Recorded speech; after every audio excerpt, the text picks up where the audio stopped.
Hi everyone, welcome back to Homegrown Handmade. I'm Allison.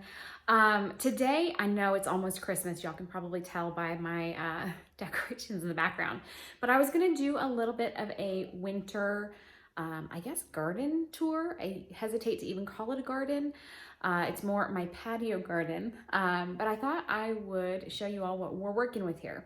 I am in zone 10B, and so I have done some fresh planting over the weekend. Nothing has sprouted yet, but we're fortunate in that we don't really get any frost. So I thought I'd take you along with me and kind of show you what we've got going on outside. Okay, so when you first come out my patio door, you can see that I have these three little herb pots here. The first one is gone, it's dead. It was time. We will replant it soon. I haven't decided what I want to put in here. But that one died. This is our Thai basil, and this is our mint. I did say that we don't really get frost here, which we don't, but we do get really bad winds in Southern California. And a couple weeks back, we had some winds that came through that just like completely destroyed most of my plants. I had some onions out here, I'll show you in a moment. They were nice and long and like tall green sprouts, I guess, coming up, and they just look like they're not doing so hot. But I'm doing my best to preserve them, so we'll keep our fingers crossed that they make it through the winter. All right, so the next thing you'll see is this first little bed right here. And this one is about a foot deep by about 3 feet long. And you can see I have my little grow light there over my carrots. And I'll tell you more about that in just a minute. But the first thing I have here are some kale. You can't really, this little guy is barely there. And then I've got 2, 3, 4 of them. Plus these are some carrots that are just starting to sprout, along with some beets. There's some like leaves and stuff in there from those nasty winds that we had. But there's some little beets in here. And at the end, I have some older carrots that are getting closer to the point where they need to be harvested. And you can see right above them is my grow light.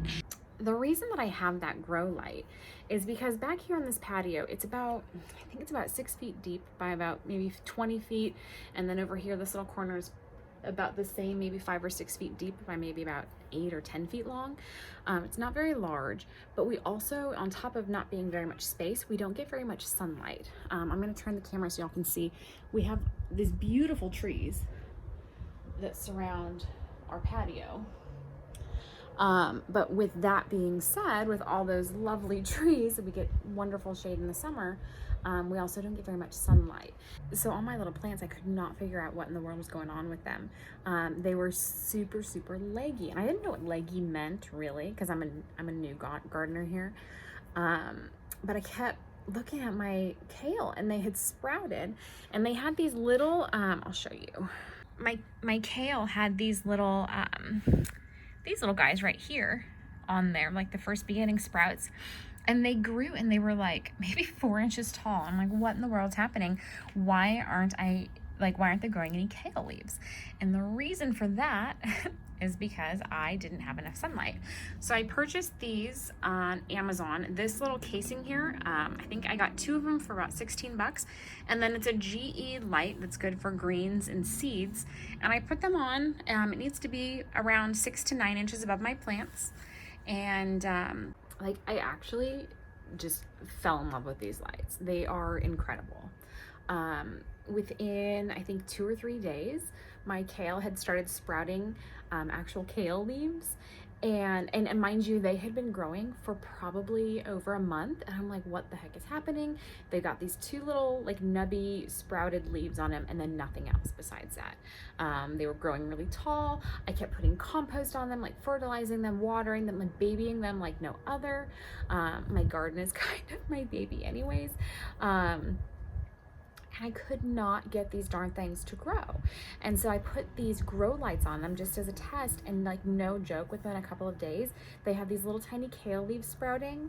And I have just not been happier in a really long time.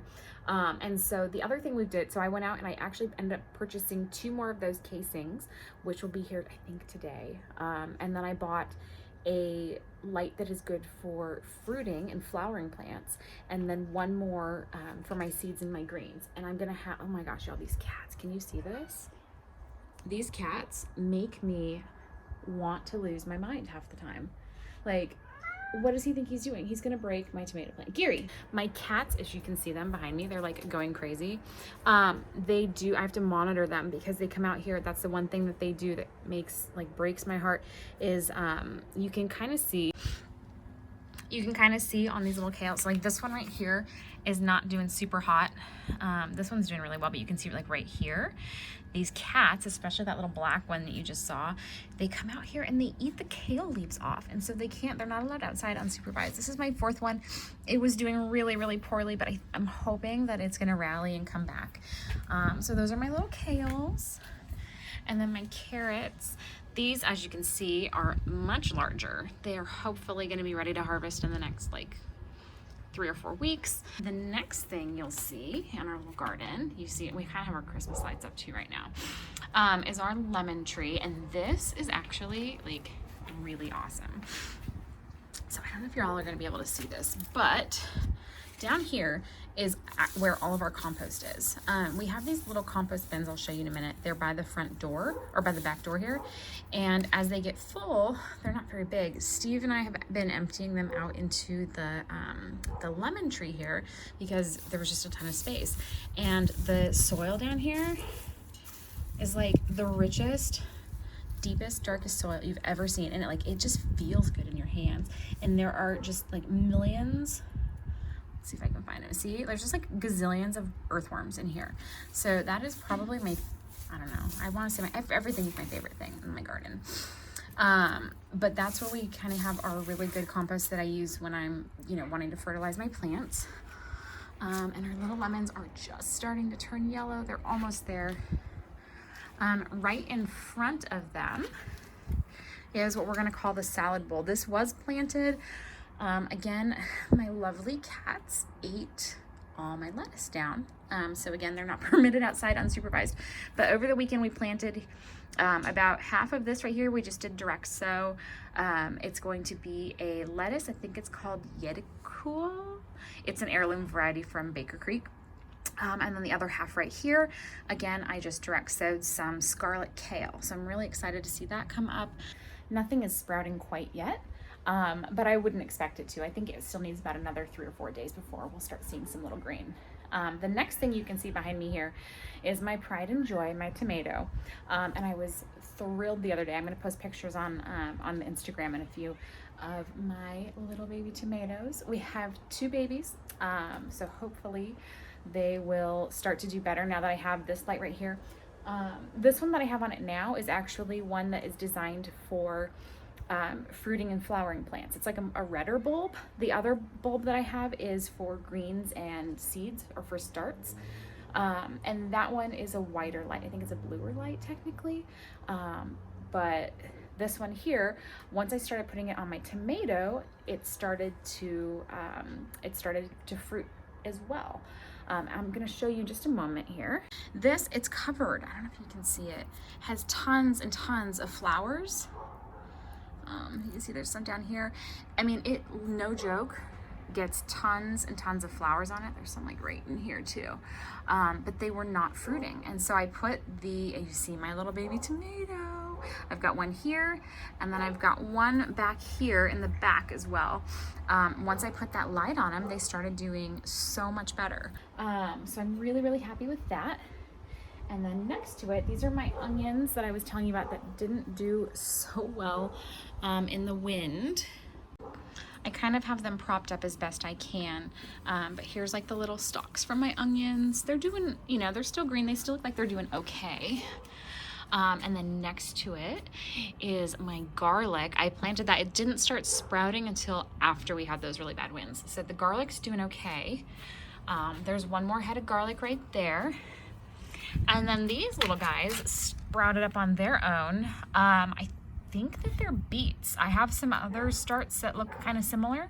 And so once I get those new lights in from Amazon, either today or tomorrow, I'm gonna maybe put some on these guys.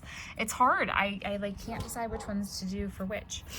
And then we come over here. This is my sadder looking bed. This one, had some like great stuff in it that just all turned to junk and died.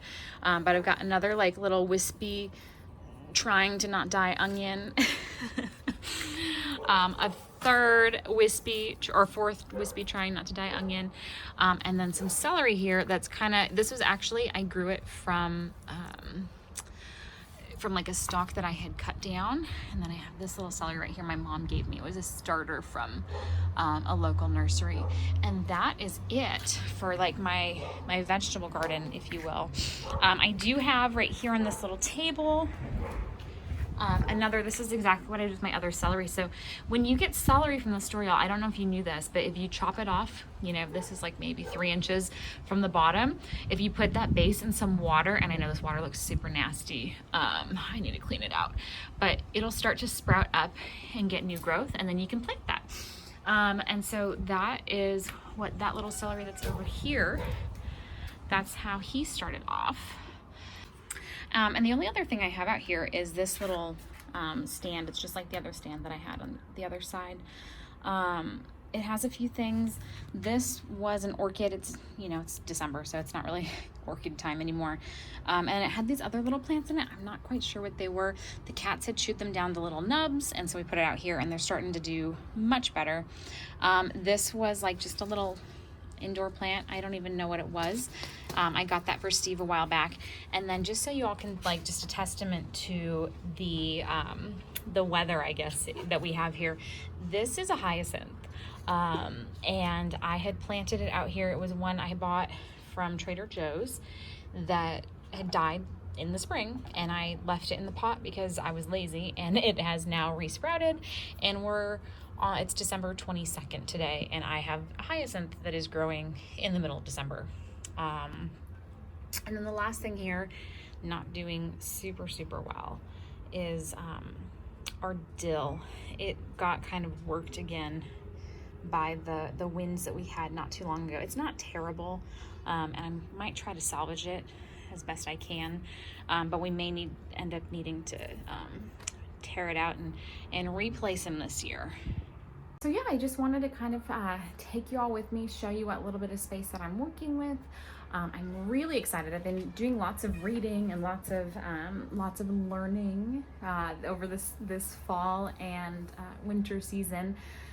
Learning about different plants, going through my Baker Creek catalog, looking for what's going to work well in this zone, and also, you know, what can I get growing with, you know, having limited sunshine. In the summer we do get much more sunshine, just, you know, longer days and so on, but it is still somewhat limited because of these big trees. And so I'll probably be relying pretty heavily on my grow lights. And if I make any modifications to the garden for this spring and this summer, I will definitely take you all along with me and show you kind of what we come up with. And I'm really looking forward to my little salad bowl right here, for that starting to sprout. And as soon as it does, I'll keep you updated. All right. So again, thank you so much for joining me today. I really look forward to keeping you all updated. Thank you for watching. Take care.